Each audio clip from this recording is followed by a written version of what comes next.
창세기 기자 모세는 창세기 3장 1절로 15절의 계시를 통하여 선악을 알게 하는 나무의 열매를 범하지 말라, 먹지 말라, 먹는 날에는 내가 반드시 죽으리라는 에덴 동산 통치 법령을 범한 사건을 다루기 위하여 삼위일체 하나님 여호와의 법정이 에덴 동산 안에서 열렸다는 것을 전해줍니다.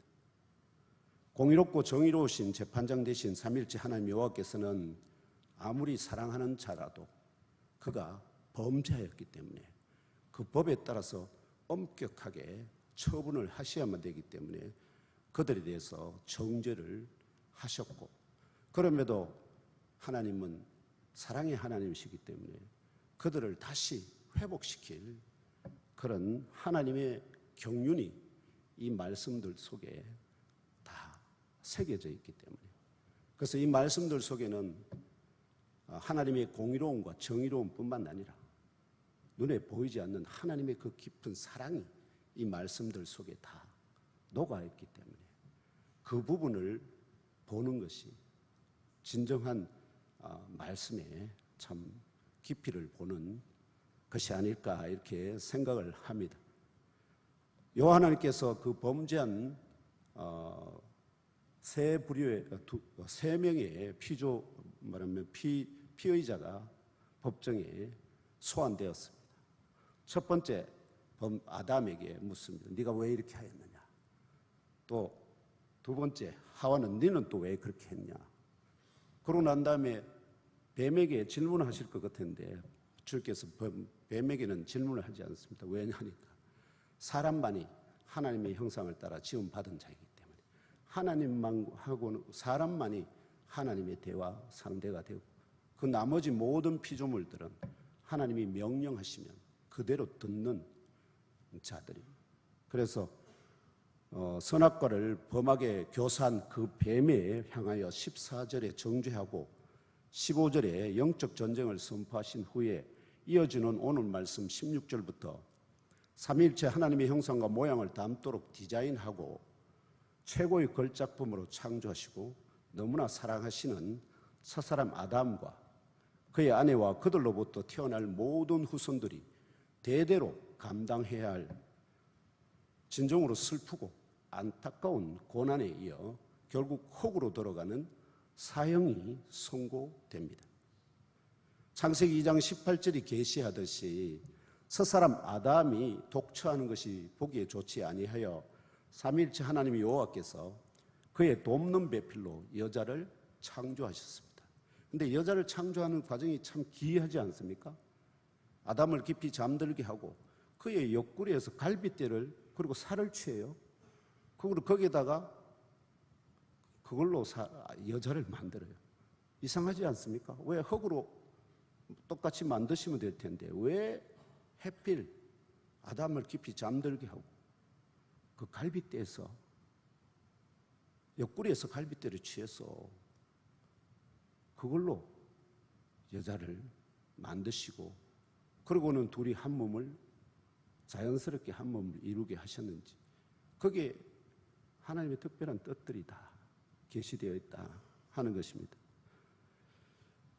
제가 한 가지 좀 그 과정에서 오늘 우리 가정 안에서 하나님이 아담의 아내를 돕는 배필로 지었지 않습니까? 그럼 돕는 배필로 지었을 때 그 하나님의 뜻이 지금도 가정 안에서 그대로 이루어지거든요. 그래야만 그게 진리이지 않습니까? 진리는 그때나 지금이나 그대로 계속해서 이루어지는 거예요. 그럼 가정 안에서 이 아내의 돕는 배필로서의 역할이 어떤 모습으로 나타날까요? 첫 번째는 자녀를 낳는 것입니다. 자녀를 낳을 때 아내의 협력이나 협조 없이 됩니까? 아내의 도움이 절대적으로 필요하죠.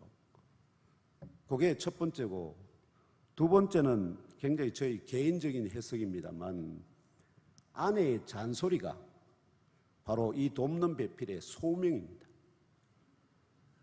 이해가 되십니까?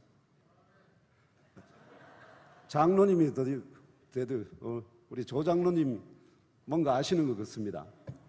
네. 왜냐하면 아내가 남편에게 잔소리할 때는 남편이 뭔가 부족해 보이기 때문이 아닙니까? 아내 되신 성도님들 그렇지 않습니까?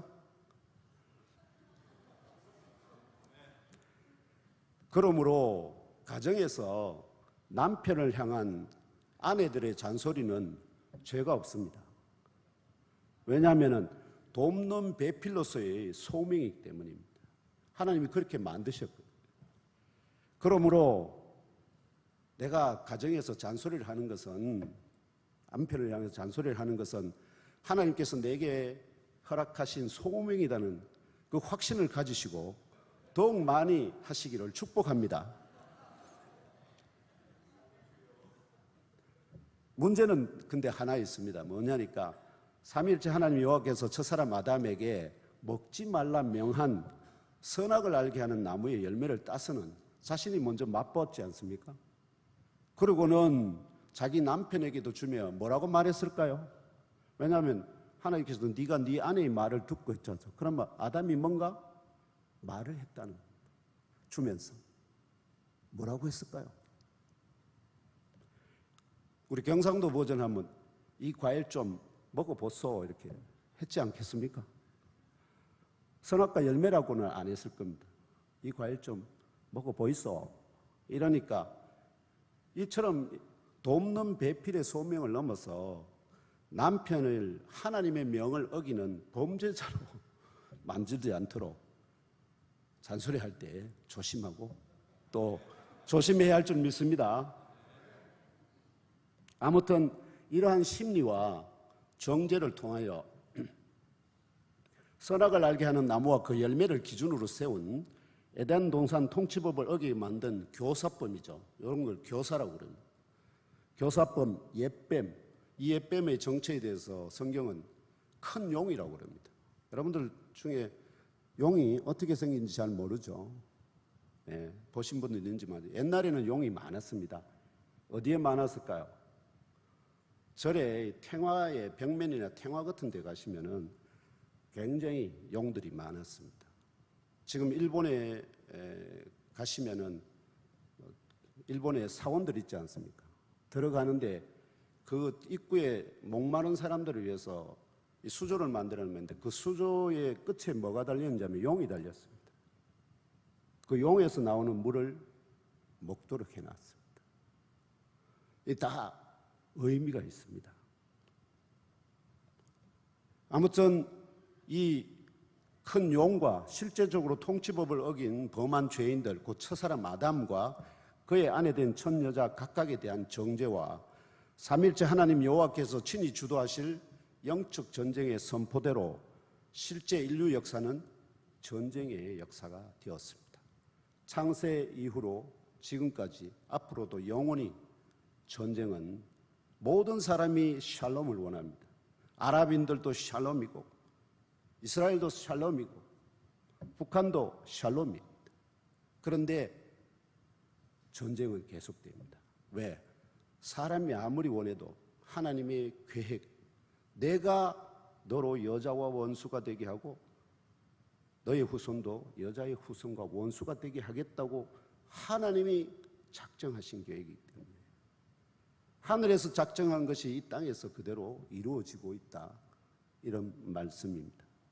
또한 에덴 동산 밖으로 쫓겨나 살아가게 된 아담의 후손은 누구나 할 것 없이 에덴 동산에서와 같이 옛뱀의 미혹을 받으며 살아가는 중에 가정에서 남편은 주로 생물학적 생존을 위한 땀 흘림의 노동의 고난에, 아내는 임신과 출산의 고통에 더하여 남편을 사모하고 남편의 지배를 받는다는 슬프고 안타까운 고난의 정죄를 받았다는 진리를 성경이 계시합니다. 이것이 진리인 이유는 에덴 동산 안에서 밖으로 쫓겨난 첫 가정부터 21세기 오늘 우리 가정에서 그대로 성취되고 있기 때문입니다. 다시 말하면 선악을 알게 한 나무와 그 열매를 기준으로 삼위일체 하나님 여호와께서 세운 에덴 동산 통치법을 실제로 범한 범죄에 대한 정죄가 첫사람 아담과 그의 아내 된 첫 여자로부터 21세기 지금까지 저와 형제 자매 여러분까지 우리 모두를 포함한 인류 가운데 그 누구도 예외 없이 겪게 되는 인생의 고난과 흙으로 돌아가는 죽음에 관한 구체적이고 근본적인 원인입니다. 그렇다면 인생의 고난들, 임신과 출산의 고통, 혹은 지배와 피지배의 고난, 노동의 고난, 그리고 마지막 죽음의 의미에 대하여 예수 그리스도의 몸의 지체로 세움을 받은 저와 성빈교회 제1남성교회 회원님들, 그리고 이 자리에 함께 하신 우리 성빈교회 성도님들 모두가 깨달아 알고 마음의 생각 깊은 곳에 영접해야 할 그 이면의 영적 진리는 무엇일까요? 먼저 삼위일체 하나님께서 저와 형제자매 여러분, 우리 각자의 소유를 포함한 우주 만물과 우리의 생명까지도 창조하신 참 주인이시라는 창조의 진리를 여러분은 믿습니까? 그렇다면 저와 형제자매 여러분이 믿는 이 창조 진리의 증거가 무엇일까요? 믿음으로 그냥 성경을 그냥 믿으니까, 성경이 말하니까 그대로 그것이 믿지 않는 사람들에게 증거가 될까요, 안 될까요? 그런데 법적인 어떤 증거라는 것은 객관적이어야 됩니다. 주관적이 아닌. 그럼 객관적인, 하나님이 이 우주 만물의 주인이라는 객관적인 증거가 있어야 되는데, 그 객관적인 증거가 무엇일까요? 그것이 바로 선악을 알게 하는 나무와 그 열매입니다. 선악을 알게 하는, 하나님이 모든 만물을 지으시고 이게 모두 다 내 것이다 하는 소유 권리증이 첫 번째 있어야 되지 않습니까? 선악을 알게 하는 나무는 그 권리증과 같습니다. 거기에 문서가 써졌습니다. 만물의 주인은 내 거야. 내가 이렇게 창조하고 이렇게 창조해서 그래서 모든 것이 내 거야 하고. 그런데 증서만 있으면 됩니까? 그 증서에다 뭐가 있어야 됩니까? 권위에 직인이 있어야 되지 않습니까? 그 직인이 그 열매와 같습니다. 그러므로 열매를 범한다는 것은, 열매를 따먹는다는 것은 내가 가지고 있는 소유 권리증에 그 직인을 훼손하는 거예요. 직인이 훼손되면은 그걸 가지고 말하면 매매 증서에 그거에다 내놓으면은 그걸 법적으로 인정을 받을까요? 못 받을까요? 못 받습니다. 그것이 이 본문을, 선악과 사건을 이해하는 핵심이 됩니다. 우리 아시다시피 이완용이 한일 합방을 통해서 대한민국을 일본에 팔아먹는 일이 벌어지지 않습니까? 그러면 이완용이 지금 살아오면은 어떤 일이 벌어질까요? 그걸 아마 모든 사람이 달라져서 아마 찢어 죽일 겁니다. 그런데 그런 대한민국 땅조차도 그런데 이 우주 만물과 저와 여러분을 포함한 모든 그의 후손들의 다 팔아먹었다면 그가 범하는 죄가 사형으로 족할까요? 아무튼 그런 엄청난 죄가 이 선악과에 관련되어 있다 하는 말씀을 드립니다. 제가 지금 드리고 싶은 말씀은 결국은 그러면은 이것이 하나님이 우리에게 알려주시고자 하는 영적인 진리의 전부냐? 오늘 예문교회 오늘 성빈교회 제1남성교 회원들에게 주신 창세기 3장 16절로 19절의 영적 의미를 이해하는데 필요한 말씀 몇 부분을 먼저 읽으며 그 의미를 나누어 보겠습니다. 성경 한번 띄워주실래요? 네, 세 군데를 읽겠습니다. 먼저 로마서 5장 14절 함께 읽겠습니다. 시작. 그러나 아담으로부터 모세까지 아담의 범죄와 같은 죄를 짓지 아니한 자들까지도 사망의 왕노릇하였나니 아담은 오실자의 모형이라. 하나님의 형상을 따라 지음을 받은 아담은 오실자의 모형입니다. 모형이라고 하는 것은 그림자입니다. 그러면 원본이 오실 것이, 원본이 와야 되는데 그 원본 전에 먼저 모형을 먼저 보여주셨습니다. 그래서 이 모형을 통해서 원본이 오실 것을 계시하고 있습니다. 그래서 아담이 오실 자의 모형이라는 이 말은 너무나 중요합니다. 두 번째가 에베소서 1장 23절하고 5장 30절에 32절입니다. 1장 23절 먼저 읽겠습니다. 시작. 교회는 그의 몸이니 만물 안에서 만물을 충만하게 하신 이의 충만함이니라. 아멘. 교회는 그의 몸입니다. 오실 자, 이미 우리 시대는 오셨죠. 그리고 하나님 보좌의 우편에 가 계신 그 오실 자, 나사렛 예수 그리스도의 몸이 교회고, 우리는 그 교회는 바로 그분의 몸입니다. 그러면 저와 형제 자매 여러분, 성도들은 그 몸의 지체다고 에베소서 5장 30절에서 32절이 말씀하십니다. 함께 30절 먼저 읽겠습니다. 시작. 우리는 그 몸의 지체임이라. 또 30절에서 32절 계속해서 읽겠습니다. 그러므로 사람이 부모를 떠나 그의 아내와 합하여 그 둘이 한 육체가 될지니 이 비밀이 크도다. 나는 그리스도와 교회에 대하여 말하노라. 아멘. 아담은 오실 자의 모형이고요. 그의 아내는 이 오실 자가 오셔서 낳게 될 교회를 상징합니다.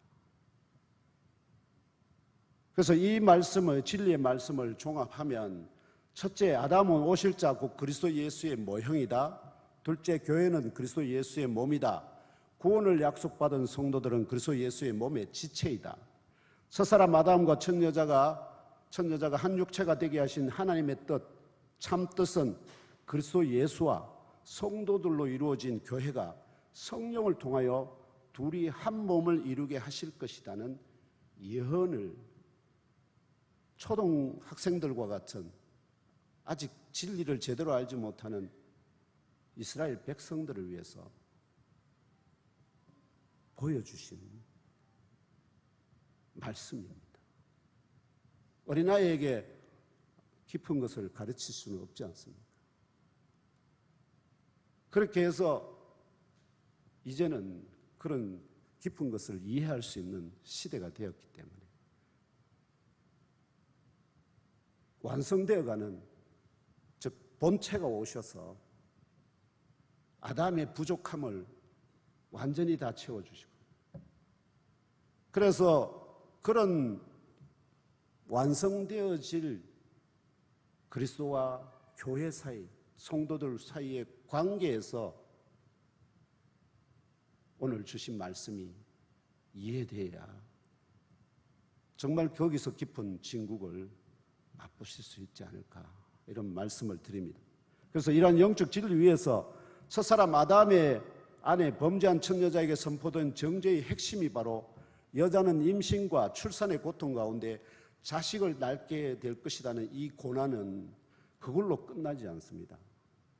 왜냐하니까 단순히 죄를 범한 첫 여자가 그 죄의 열매로 자녀를 임신하고 출산하는 고통을 겪게 하신다는 이 심판의 의미를 넘어서서 하나님의 때에 성육신하실 독생자 그리스도 예수께서 십자가 위에서 죄인들을 대신하여 죽으시는 대속의 죽임 가운데 옆구리를 창으로 찔림으로 마치 아내가 출산할 때 양수를 쏟음같이 온몸의 물과 피를 다 흘리시는 고통과 고난을 통하여 이 세상에 낳으실 교회, 곧 돕는 배필로서의 아내로 예표된 교회를 통하여 거듭난 성도들을 낳게 될 것이라는 영적 의미를 예표한다는 진리를 깨달아 하시고 심령 깊은 곳에 잘 박힌 못으로 영접하시기를 축복합니다.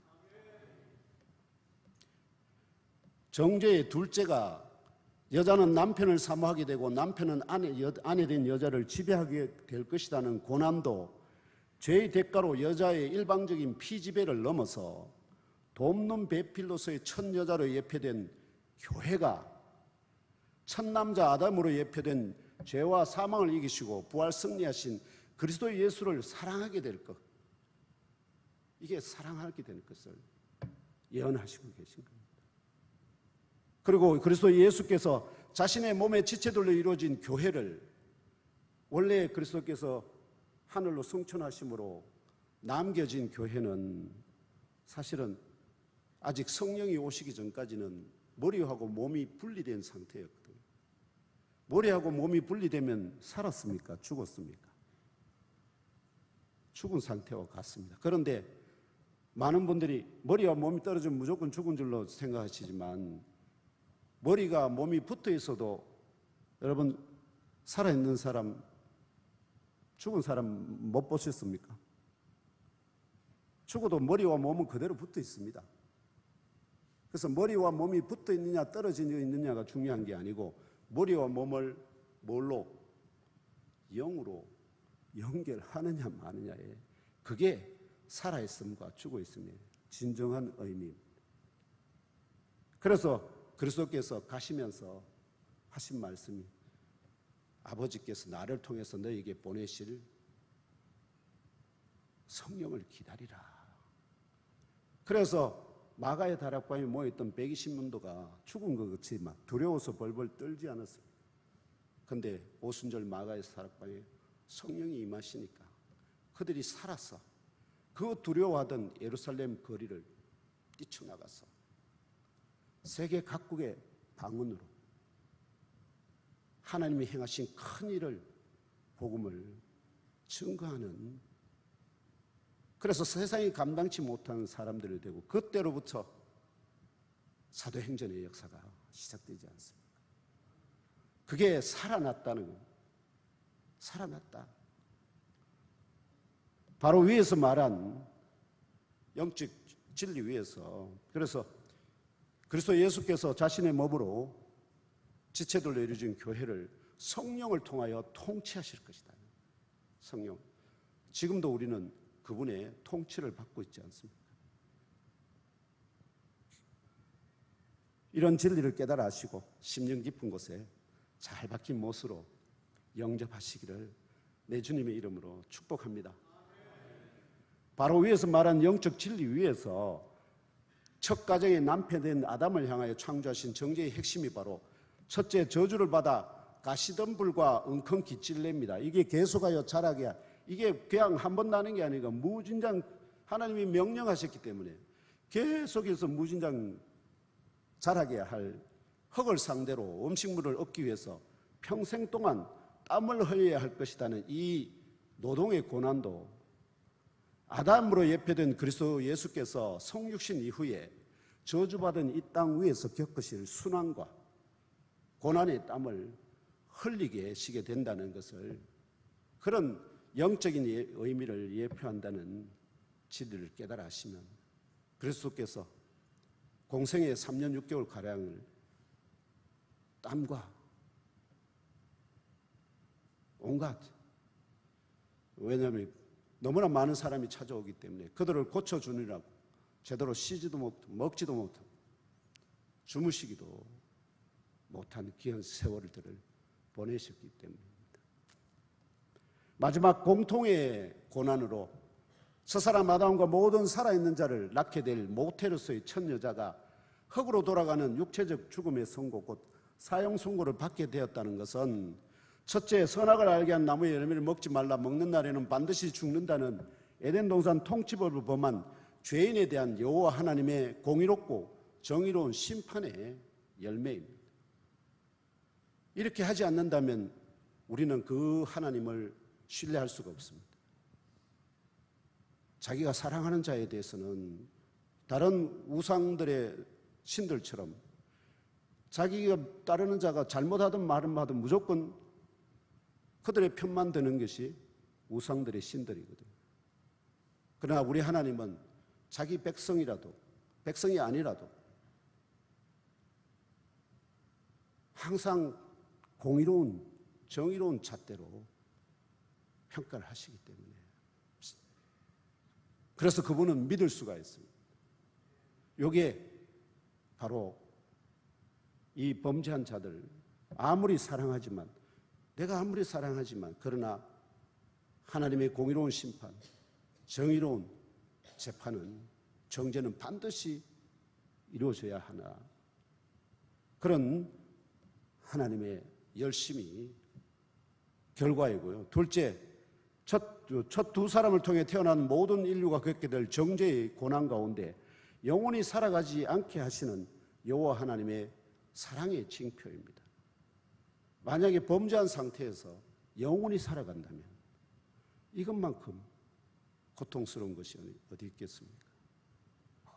왜냐하면 에덴 동산 선고와 사형 선고와 에덴 동산 밖으로 쫓겨나게 되므로 한 번 죽는 것은 사람에게 정해진 바요 그 후에 심판이 있다는 말씀대로 사형이 집행되기 전까지 그리스도 예수의 십자가 대속의 진리와 은혜를 베푸신 여호와 하나님을 우주와 자신과 우주 만유의 주인이시다 고백하는 믿음의 회복과 그에 따른 열매로서 흙으로 돌아가지 않는 부분이 사람에게 있습니다. 너는 흙이니 흙으로 돌아갈 때는 성경에서 사람의 본질이 흙인 것은 몸입니다. 그 사람입니다. 그럼 그 사람이 흙으로 돌아가고 나면은 뭐가 남을까요? 속사람이 남습니다. 그럼 속사람은 어떻게 하죠? 이 속사람을 두고 쟁탈전을 벌이는 것이 바로 영적 전쟁입니다. 이 속사람, 그래서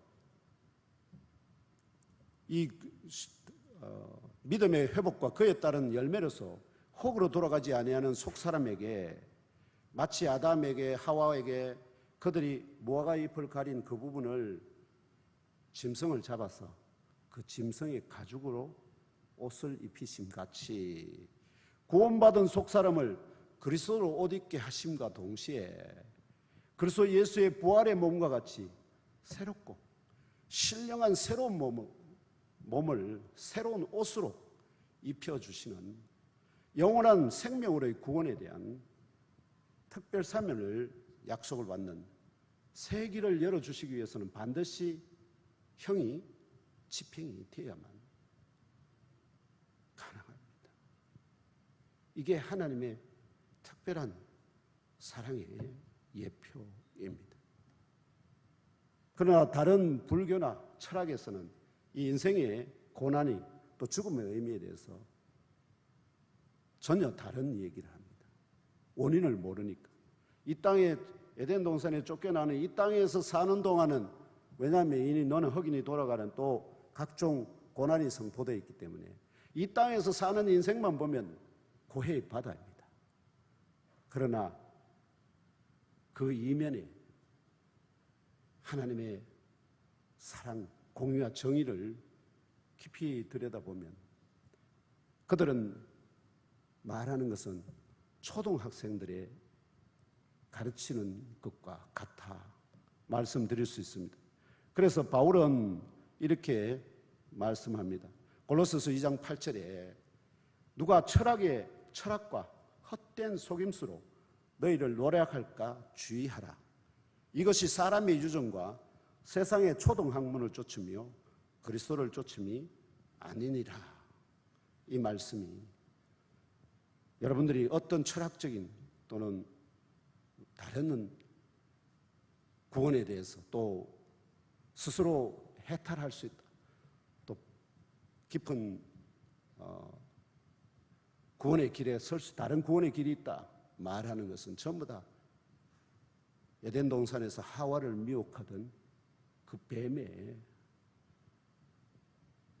그 미혹이 지금도 계속되고 있다는 그 엄연한 영적 현실을, 그래서 늘 경성하며 깨워서 그분과 동행하시는 복 있는 성도의 삶을 계속해서 살아가시는 제1남성교회 우리 회원님들과 특별히 또 아내들의 잔소리를 잘 귀 기울여 들으시는 그런 귀의 세례를 받는 복도 받으시기를 내 주님 예수 그리스도 이름으로 축복하며 기도합니다.